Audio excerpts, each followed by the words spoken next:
Today we're going to do an FAQ series, and today FAQ series is on rhinoplasty. I received a bunch of questions which were very interesting, so I thought I would answer them to you. The first question that I received was, why does my nose look very big after the rhinoplasty? My surgeon tells me to wait, it's been 1 month. So let me tell you, if your nose was very big to start off with, swelling is part and process of every surgery, any surgery in the body, and especially the face. When you are undergoing any surgery on the face, especially rhinoplasty, you must expect the swelling. And swelling generally will be there for at least 2 to 3 months. They say the best results of a rhinoplasty is anything from 6 months up to 1 year. There is microscopic swelling that will be there, and it takes time. So I think your surgeon is right. You must have some patience, which is very important in rhinoplasty. If you've had very thick skin on your nose and the nose was very big and has been reduced, and a reduction rhinoplasty has been done, then definitely you must expect swelling. It is absolutely normal. Usually there are certain taping methods, massages on the nose that I suggest to my patients. So you can speak to your surgeon and ask them for the tapes, for massages, and also sometimes at 1 month we give some steroid injections which can help to reduce the swelling. But it is your normal body healing response to the procedure, and every patient has a different extent of swelling. Those patients with thicker skin quality, larger noses, undergoing reduction rhinoplasty will have swelling for longer duration of time. So just have some patience, and I think in 3 to 6 months you will start noticing the swelling going down, and the swelling which is masking your results will fade away and your results will come alive. Okay, I hope that answers your question. Moving to the next question, will I benefit from an alaplasty? So an alaplasty is a rather very simple procedure. I would say 1 in 8 to 10 patients, we do this alaplasty, and this is always performed at the end of the entire rhinoplasty. Few patients who have a very small tip, a narrow nose, just have a very wide ala. For those patients, we select to do an alaplasty, and it's a very gratifying procedure. A little bit of skin is removed at the bottom of the ala with almost invisible scars, because the scar is hidden within the ala crease, and the alaplasty can really help to reduce the wide ala rims. And yes, it is very beneficial, and it also helps to enhance the tip of your nose and makes the entire nose look more triangular, more sharper, and more refined. Okay, so the next question is, will drinking alcohol after rhinoplasty cause my nose to swell? Now remember, alcohol acts like a blood thinner, at the same time causes water retention in the body.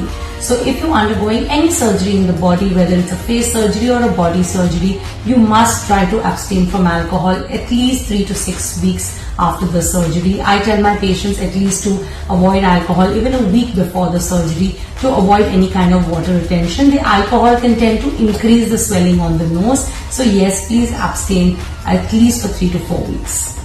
The next question is it okay to combine a brow lift with a rhinoplasty? Well, these are two different procedures in two areas of the face, but if your surgeon is very well experienced at performing these procedures, I think you can go ahead, because they are targeting different areas of the face. I have performed not only a brow lift but also sometimes blepharoplasty along with the rhinoplasty.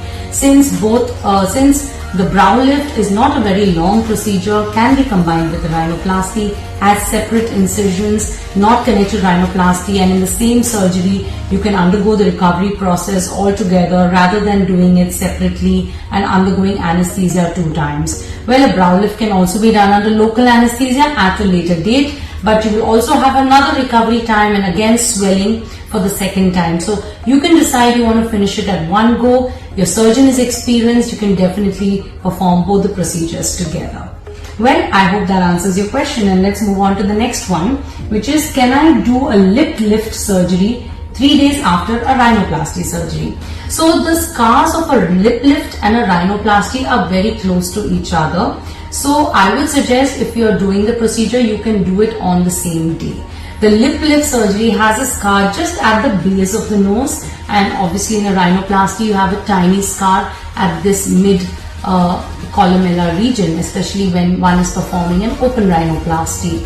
If you do not plan to do it at the same time, then you should at least wait for about 3 to 6 months to do the lip lift, or do the lip lift and then do a rhinoplasty. But I always suggest these two procedures can be done together. So either do it on the same day or give it about 3 to 6 months apart. Remember, both the times you'll have to undergo 2 times anesthesia. So you will need to look into your recovery times. You have to give off time from your work and your schedule. So you can do it together or space it apart. It all depends upon you. The next question is, I have a hump on my nose and a droopy nose tip. Can I achieve my results with a closed or an open rhinoplasty? Now, between a closed and open rhinoplasty has always been a big debate among surgeons and patients and surgeons too. I think performing a closed or open rhinoplasty also depends a lot to do with the confidence and the comfort level of the surgeon. There are some surgeons who are very trained and highly skilled in a closed rhinoplasty, and few surgeons are very good and confident at the open rhinoplasty. And I think you should leave the decision to your surgeon. What is the procedure that he or she can do on you at the same time providing the results that you're looking for. Now, if you're looking at a very small correction on the tip and the rest of your nose is absolutely good, and you don't have a hump, you don't have a broad nose, and you don't have a deviation in your septum, and it's just a little bit of correction on the tip, I think a closed rhinoplasty is justified for you.